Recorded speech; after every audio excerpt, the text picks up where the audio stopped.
बिस्मिल्लाहिर्रहमानिर्रहीम अस्सलाम वालेकुम। Welcome back to my channel. कैसे हैं आप सब? उम्मीद करती हूँ आप सब खैरियत से होंगे। आज हम बनाएंगे कोयटा और पेशावर की मशहूर ट्रेडिशनल रोस्ट, जिसे हम नमकीन गोश्त भी कहते हैं, लेकिन हमारे यहाँ नमकीन गोश्त की जो रेसिपी है वो थोड़ी सी चेंज है। लेकिन जो आज आपके साथ रेसिपी शेयर कर रही हूँ बिल्कुल अथेंटिक और असल रोस्ट की रेसिपी है। किस तरह से बनाते हैं, इसका टेस्ट कैसा होता है और बनाने में कौन कौन से इसमें चीज़ें ऐड की जाती हैं, तमाम चीज़ें आपके साथ बहुत डिटेल से रेसिपी शेयर करूँगी। और रिजल्ट दिखने के बाद लिटरली आप भी इस रेसिपी के फ़ैन हो जाएंगे और ज़रूर इस पर ट्राई करेंगे। तो चलें इस मज़ेदार सी रेसिपी को बनाना स्टार्ट करते हैं। बनाने से पहले एक ही रिक्वेस्ट होती है कि प्लीज़ वीडियो को लाइक और चैनल को ज़रूर सब्सक्राइब कीजिएगा। वीडियो पसंद आए तो अपने फ्रेंड्स और फैमिली के साथ वीडियो को ज़रूर शेयर किया करें। तो चलें इस मज़ेदार सी रेसिपी को बनाना स्टार्ट करते हैं। यहाँ पर मटन रोस्ट बनाने के लिए सबसे पहले यहाँ पर 1.5 केजी मटन ले रही हूँ। इसको अच्छा सा वॉश कर लिया और हमने इसे बिल्कुल ड्राई कर लिया है। अच्छा, यहाँ पर वैसे तो इसके बड़े-बड़े पीस लिए जाते हैं मीट के, लेकिन यहाँ पर मेरे पास नॉर्मल साइज़ के पीस हैं, तो यही बनाऊँगी, इसी के साथ ही बनाऊँगी।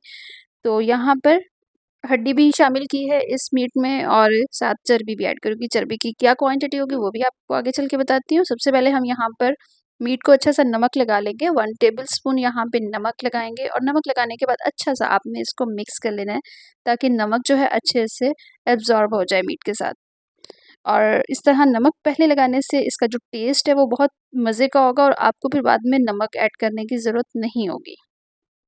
यहाँ पर अच्छा सा इसको नमक लगा के आधे घंटे के लिए रेस्ट देंगे। इतनी देर में हम जो हांडी है इसे हम रेडी कर लेंगे और ट्रेडिशनल डिश है, तो ये फिर इसका जो टेस्ट है वो हांडी के बिना नहीं आ सकता। तो इसके लिए यहाँ पर मिट्टी की हांडी मैंने ली है और इसमें जो चर्बी ऐड कर रही हूँ ये आप देख रहे हैं तकरीबन 200 ग्राम मेरे पास चर्बी है। ये इसमें ऐड करनी है और चर्बी के साथ ही इस रोस्ट का जो असल टेस्ट है वो आपको मिलेगा। इसमें कोई हम एक्स्ट्रा ऑयल ऐड नहीं करेंगे, कोई हम इसमें घी वगैरह ऐड नहीं करेंगे, सिर्फ़ इसमें हमने ये चर्बी ऐड करनी है और साथ में जो भी हमने मीट वगैरह ऐड करना है।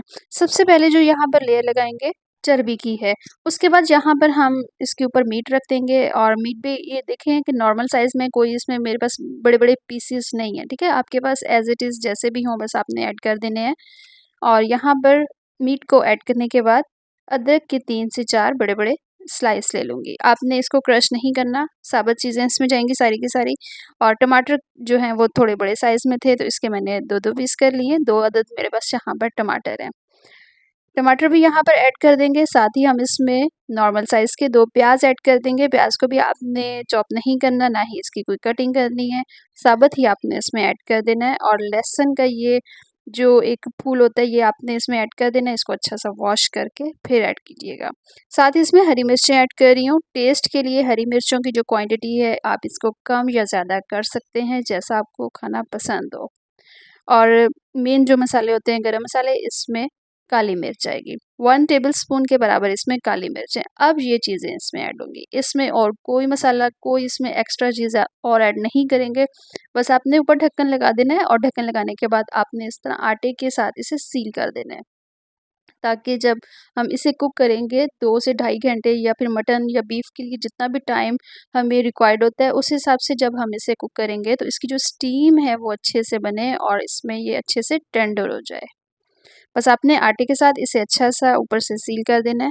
और सबसे पहले तो हमने इसको हाई फ्लेम पे 5 मिनट के लिए कुक करना है, ताकि हांडी जो है अच्छे से गर्म हो जाए। उसके बाद जब 5 मिनट गुज़र जाएँगे, उसके बाद फिर आपने इसकी फ्लेम बिल्कुल हल्की कर देनी है और दम वाली आँच पे इसे आपने कुक करना है। अगर आप यहाँ पर मटन ले रहे हैं तो आपको 2 से ढाई घंटे लाज़मी देने हैं यहाँ पर। अगर यहाँ पर आप बीफ ले रहे हैं तो बीफ के लिए आपको 3 घंटे यहाँ पर ज़रूर इसको स्टीम के लिए देने होंगे।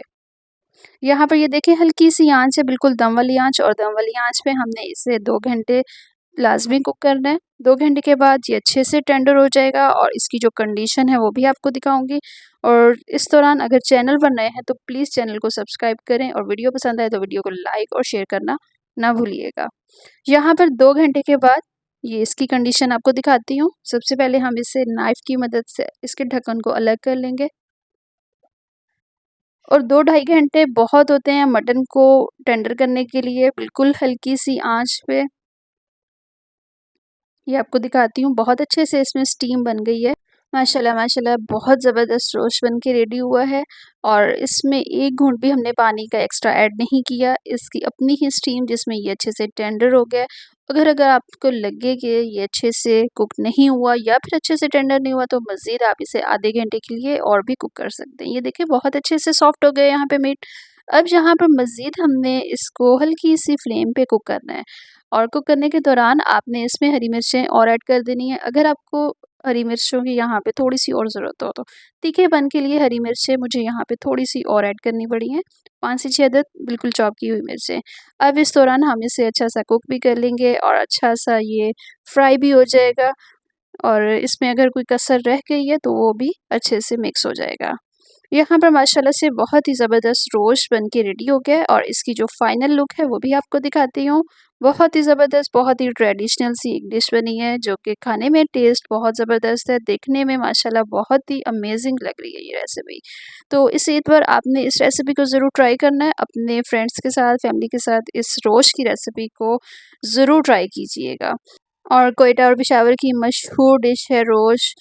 अच्छा जो काली मिर्च वाला जो होता है ये नमकीन गोश्त, उसकी रेसिपी जो हम लोग अक्सर बनाते हैं थोड़ी-सी चेंज है, पेशावर वाले तरीके से थोड़ी-सी हट के। उसकी रेसिपी भी मैंने अपने चैनल पर अपलोड की हुई है, तो उस रेसिपी को भी ज़रूर आपने देखना है। और ये जो रोस्ट की रेसिपी है इसमें मसालों की जो क्वांटिटी है वो बहुत लिमिटेड होती है और इसी वजह से इसका जो टेस्ट है वो बहुत ही मज़े का होता है। बच्चे बड़े सभी इस रेसिपी को बहुत ज़्यादा पसंद करते हैं। नमकीन गोश्त की आसान सी रेसिपी अगर आपको पसंद आई है तो प्लीज़ वीडियो को लाइक कर दीजिएगा। चैनल पर नए हैं चैनल को भी ज़रूर सब्सक्राइब करें और अपना फीडबैक देना ना भूलिएगा। नेक्स्ट वीडियो तक के लिए इजाज़त दीजिए। अल्लाह हाफ़िज़।